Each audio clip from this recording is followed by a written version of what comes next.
Bonjour à tous et bienvenue sur cette nouvelle vidéo de la chaîne Colombisport Airsoft.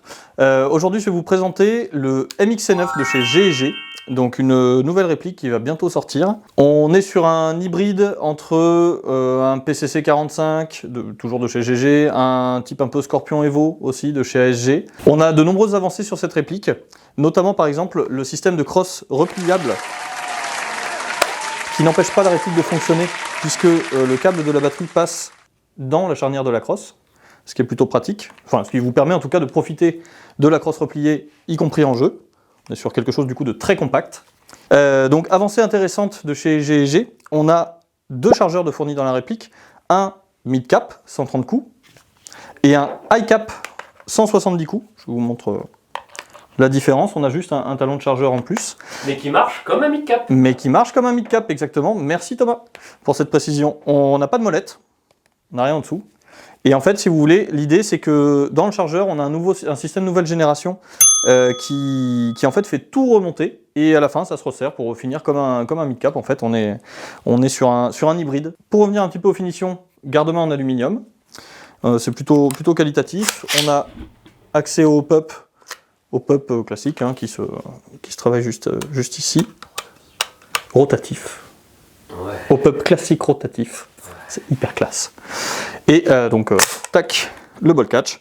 Que dire de plus? Le logement batterie, assez particulier aussi sur cette réplique, puisque la batterie vient donc se mettre dans la crosse, donc crosse télescopique et repliable, comme on le disait tout à l'heure. Pour mettre la batterie, donc, excusez-moi, je vous remontre bien.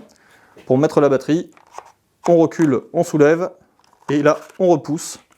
Et vous avez votre compartiment batterie, qui permet de mettre votre batterie Tactical Ops, placement de produit.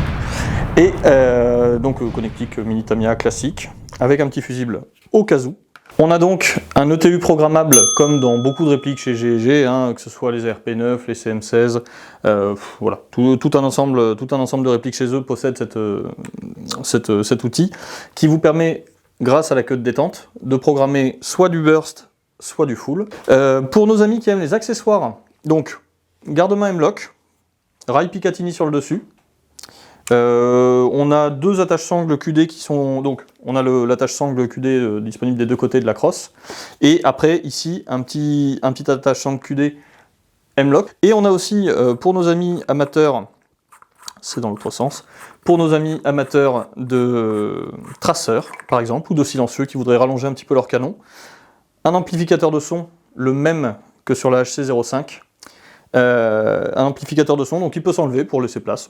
comme vous pouvez le constater, à n'importe quel silencieux en 14 mm anti-horaire, CCW. Pour les chargeurs, hein, évidemment, on est sur quelque chose d'assez simple, qui s'emboîte très bien, pas un pet de jeu. Ça s'enlève très bien, et ça se change en un rien de temps.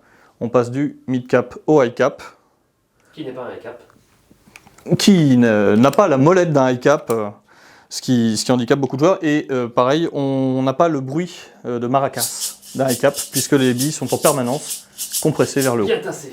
Bien tassé, exactement. Vous ne voyez pas tout ce qui se passe derrière les caméras, n'oubliez jamais ça. Petite précision pour les chargeurs, hein, ce ne sont ni des chargeurs de PCC 45, ni des chargeurs de Scorpion, ni de MP5.